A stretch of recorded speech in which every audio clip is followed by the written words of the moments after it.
So you want to get good at air rolling, but you don't necessarily know what you're doing wrong.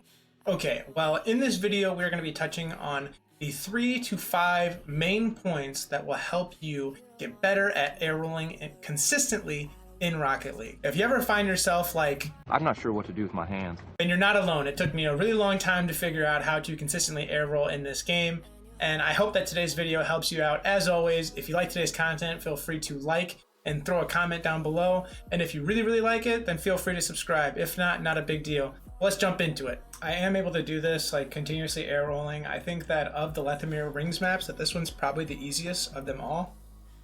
But yeah, let's go ahead and jump into it. I think it's like a very aesthetically pleasing map to watch. And I'll just kind of talk through briefly of like how I got better at using air roll. So when I started out using the air roll right, I think this is, yeah, I think I'm going to the right. I was not able to do barely any of this at all. And so the biggest thing to think about when you're doing these air roll videos, or air roll workshops rather, is to understand that less is more in these situations. So you definitely don't want to be like overcorrecting, because then you have to overcorrect your overcorrection. Make small minor adjustments, and then understand like as time goes on, you'll get a better feel and understand for what your car is doing. As long as you're making smaller adjustments, it's much easier to figure out what's going wrong if you're not doing a lot to begin with. If you know you're going all over the place in the beginning, it's gonna be really hard to see like where the problem herein lies, because you're just doing so much that it could literally be any number of things. So the biggest thing to keep in mind is less is more in these situations, and understand that you are going to still have to dedicate probably, I would say, if you don't see a noticeable difference after 2 weeks of doing this for 20 minutes at a time, so if you did this 20 minutes a day for 7 days straight for 2 weeks, you should be able to at least get through level 4 or 5 just fine. Like, you should be able to start being able to do continuous air roll. It really only takes like 20 minutes at a time. I strongly recommend that you do not go into these Lethamyr like rings maps and just try and conquer the world in a 3-hour like hammer session. It's much better. Like, there's been like studies over time of how the human brain operates and stuff, and you are more likely to retain something if you study over a longer period of time for shorter than if you were to study for a shorter period of time but for a longer duration. So you're going to see more results long-term in your life if you study the entire semester for your final exam versus a week before. I know there's going to be some people out there who are going to be like, I know it works for me, and like, so this works for you, that's great, but like for me, I definitely have much better success doing cramming. Totally fine. I mean, great. We're all our own people. So this video is intended for how I got better at this. And obviously, if you're watching this, then you're probably trying to understand maybe like tips and tricks that you could pick up on to get better at air rolling. I definitely think that there's plenty of room for improvement, even in my gameplay, to understand how to air roll. But, you're not going to become Justin at Rocket League by doing this after 2 weeks. There is no secret to understanding how to do it. But yeah, I mean, one of the hardest things in Rocket League to understand is when to utilize this mechanic versus just go for like the easy like approach. So there are certain situations where a fast aerial will definitely supersede having to, look fancy and stuff. Sure, this looks for like really cool clips and whatnot, but for the most part in Rocket League, at least if you're trying to be competitive, that is, like, just go for the simple shot, get the beat, go for the win, and just like keep on trucking. But if you want to be fancy and stuff, then obviously that's just going to take time. This is a mechanic. That's why they're called mechanics, because they require some form of training and like regimen being put into a certain capability. Like baseball players, like, I used to play college baseball, so I have a ton of experience in talking about the dedication that goes into becoming a premier athlete. I was a Division I baseball player, meaning that of the 300 and I think like 20 Division One baseball programs, they have a roster of, I want to say it was 35, might have been 30. But yeah, like, so you are one of 10,000 people in the country to be a part of a Division One program over a 4-year age gap, because you have seniors, juniors, everyone, and then you have everyone graduating at your class. So there's a lot of dedication that goes into becoming more mechanical at anything you do. You're not going to become an expert in 2 weeks. You're not going to watch this video and then all of a sudden something's going to click for you. Now, my hope is that when you're watching, my hope is that when you're watching this, that you start to pick up on something that I'm doing that maybe you're not doing. Like, a lot of the time people just go way too fast and they think that, oh, I'm spinning, so therefore I shouldn't have to worry about my boost. I should just all kind of like figure it out. That's not necessarily the case. You definitely have to understand how to feather your boost in these situations. Like, if you watch my boost down here, I'm not continuously boosting. It may seem like it, but again, this is all like a feel, like a feeler kind of like touch, whereas it took time to get to where I am. But yeah, like the biggest thing you can think of is just figuring out how to manage your boost. So it took me a long time to understand how to properly feather the boost without losing height on my aerials. So like the biggest part when you're doing these spins and stuff is to understand that you have to maintain a certain distance like from the ground while you're doing this, while at the same time making minor adjustments with your car to get into tight spots. So you really have to like figure out what works for you, and then understand that if your car's already turning like this, like it's already going towards the next circle, you probably don't even need to do anything. You can probably just feather your boost and let your car spin. Like for instance, when I go like right here, my car's already kind of turning that direction. I'm not making any adjustments whatsoever. So I like to slow down right before I get to any new level. I try to kind of line it up, make it as easy, because the beginning part is really what's going to like set the tone for the rest of the level. If you're kind of starting off all crazy and it takes a little while to regain, that can really like throw you off in terms of like cadence and understanding what you can and can't do. So if you find a rhythm when you're doing this, that's really what's going to help you in the long run. I almost lost it right there. That was kind of scary. But yeah, I mean, overall in gameplay, this has translated a ton into getting more and more consistent with my double touches and setting up those really, really more like flashy plays. I wasn't really able to do much of an air dribble or a double touch or flip reset, anything like that, until I started to actually put some time in, focus on how my car operates, and then gain more car control. It literally took like a perfect situation for me to nail a flip reset or a double touch beforehand, but now I'm able to make those adjustments in the air in real time. Man, it has really translated to me being a much better Rocket League player overall and in general. I'm really grateful that I put in that time. When I was doing it for the 2 weeks, it definitely felt more tedious than it probably should have. It felt more like I was putting too much effort into a video game, if that makes sense. Like, I definitely am not the type of person to be like, oh, this thing that I do for fun as a hobby needs to take precedent over other things in my life. And it was starting to kind of like feel that way. Okay, so here you gotta like really slow down, understand. Yeah, this is gonna be tough. Okay, now we're good. But yeah, like right there, like I could definitely tell that I was kind of losing it and I needed to slow down, gain again, and then be able to figure it out. So that's all gonna like depend on how you work as a person. One of the hardest things that people struggle with is their boost management when they're going down. Because if you stop boosting altogether, you think like, oh, if I just like take one thing out of the equation, life will get easier in these situations.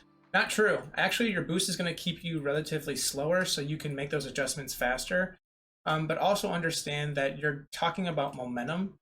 And so if you boost in one direction, it's going to vastly throw your car into another spot based on if you're boosting in that direction. similar to like how a rocket ship happens in space.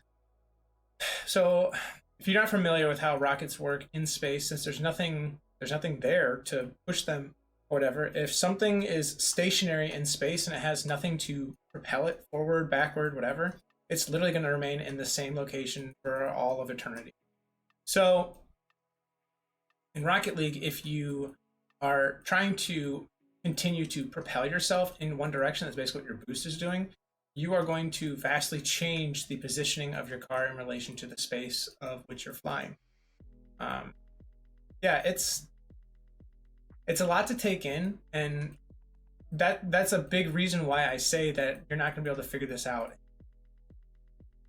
one session or 2 sessions or even 3. Like, it's going to take some time. I'm so sick and tired of hearing about these prodigies. And like in Rocket League, sure, some people have more of a natural ability doing certain things than others. I totally understand and totally get that. But when everyone just says like, meet the new prodigy 14-year-old, okay, at 14 years old, like if they've had the game for 4 years and they were playing like they were doing workshop maps instead of like dicking around in extra modes like, you know, a lot of us were at that time, they are not necessarily a prodigy. They've kind of honed in their skills. So like, are they really a prodigy, or are they just a product of dedication, determination, oh my god, and hard work?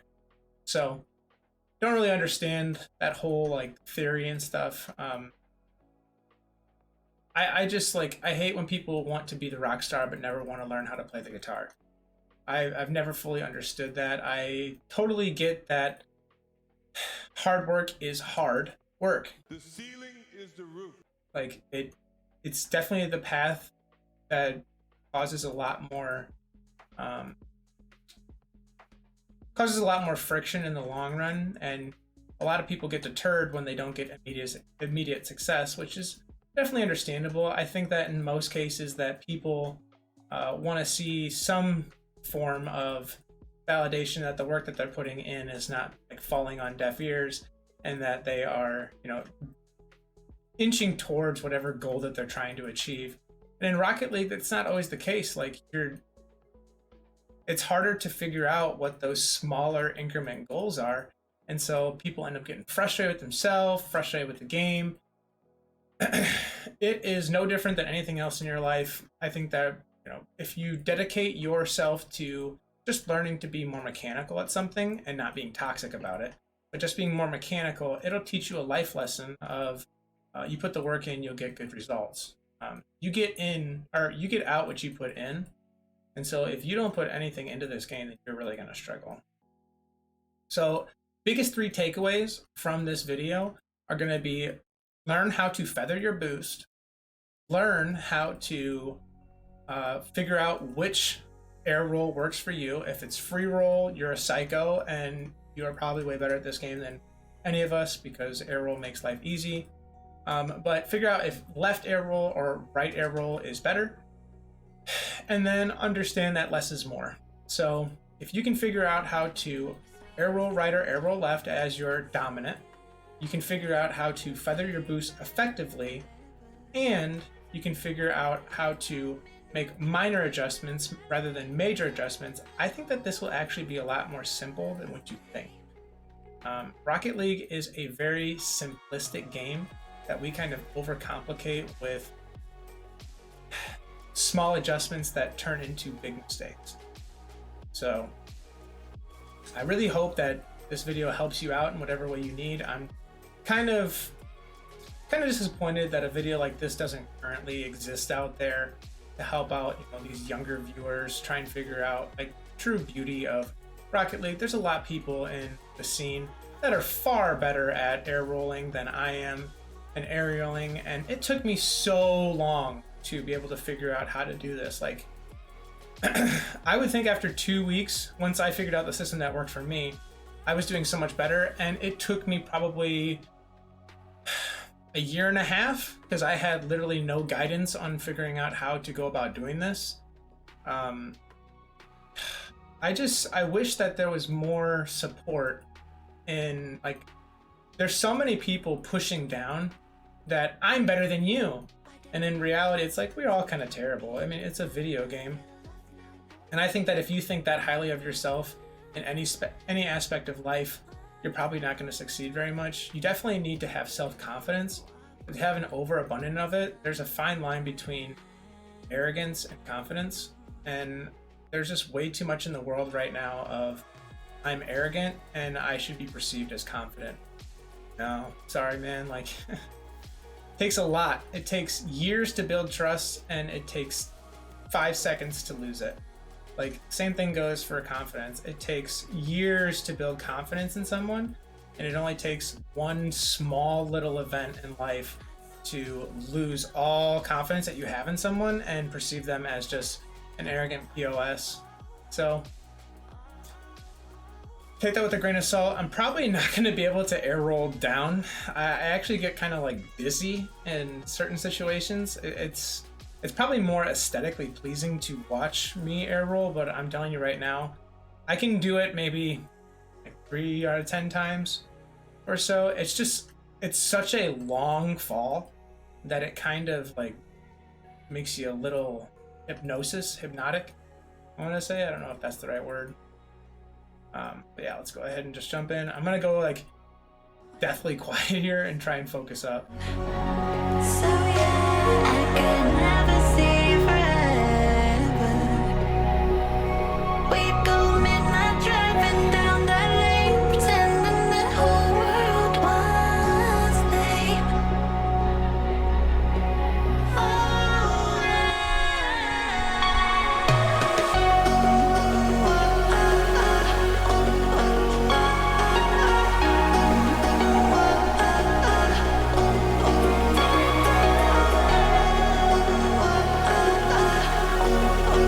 There you go.